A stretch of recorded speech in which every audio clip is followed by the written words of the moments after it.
Morning Business. Business Plan.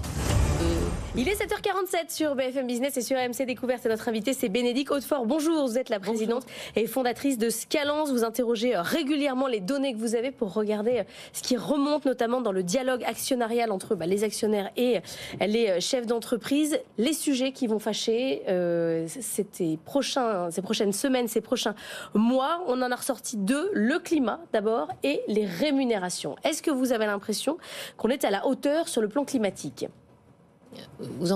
Les entreprises françaises, entendez-vous? Alors, commençons par la France, oui.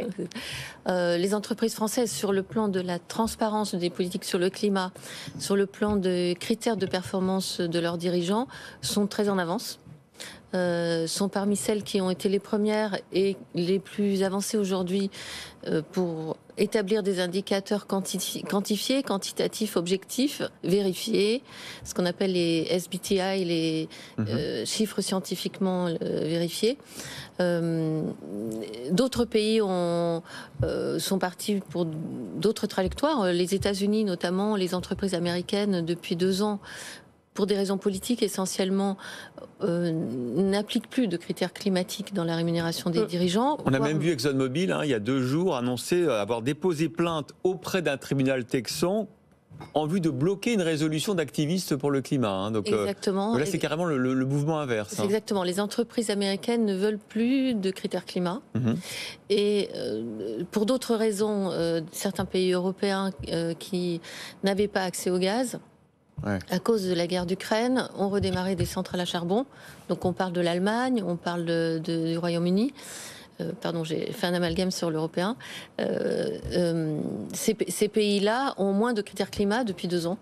Et pourtant, il y a les directives européennes qui vont rentrer en application cette année. Absolument. Alors, ce n'est pas uniquement sur les critères environnementaux et climatiques, c'est sur les critères RSE. Donc on a aussi les critères sociaux, le capital humain, qui a pris le pas dans la performance extra-financière dans ces pays qui appliquent moins les critères climat. Notamment aux États-Unis, il y a beaucoup de critères sur ce qu'ils appellent la performance sociale, c'est-à-dire les heures de formation, la rétention du personnel, le climat social.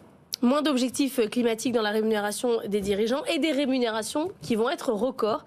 Cette année, on citait le chiffre ce matin de 10 millions d'euros en moyenne qui devraient être franchis par les PDG du CAC 40. C'est lié aux résultats, mais c'est lié aussi au fait qu'il y a des renouvellements de mandats. Alors, le chiffre de 10 millions d'euros qui circule, il faut relativiser parce que c'est uniquement les PDG. Donc, dans le CAC 40, on a 14 PDG. Les autres sont des directeurs généraux, d'une part. Et d'autre part, ce chiffre de 10 millions est très hétérogène. Ça va de 3 à 20 millions. Donc, sur 14 personnes, ça fait beaucoup de diversité. Et c'est pour 2023. Donc les renouvellements, les remises en jeu de mandat qui se profilent, c'est pour 2024. Donc effectivement, nous sommes dans une année où l'un des sujets de ces assemblées générales, ça va être un des gros sujets de gouvernance, ce sont les successions. Il y a les successions de dirigeants et il y a aussi les successions de beaucoup d'administrateurs. On est une année où il y a beaucoup d'administrateurs qui atteignent la limite d'âge. Donc, est-ce que les sociétés vont reporter la limite d'âge? Est-ce qu'elles vont complètement changer c'est le cas chez LVMH, je crois, par exemple. Les limites d'âge, c'est dans toutes les sociétés.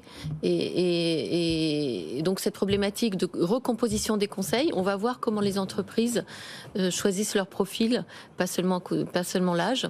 Et pour ce qui concerne uniquement les dirigeants, il y a effectivement à peu près un tiers des dirigeants du SBF 120 cette année qui vont remettre en jeu leur mandat. Il y en a certains qui ont dit qu'ils ne se présentaient plus, comme Pierre-André de Chalendar. Il y en a qui ont dit qu'ils se présentaient, comme Patrick Pouyanné. Et puis il y en a, on ne sait pas encore. Voilà, le climat à la veille de l'ouverture de l'Assemblée générale. On a un petit peu de temps encore. La première, ça c'est quoi? La première grosse AG attendue, c'est pour... Début avril. Début avril. Merci beaucoup Bénédicte Hautefort, présidente et fondatrice de Scalance, d'avoir été avec nous aujourd'hui.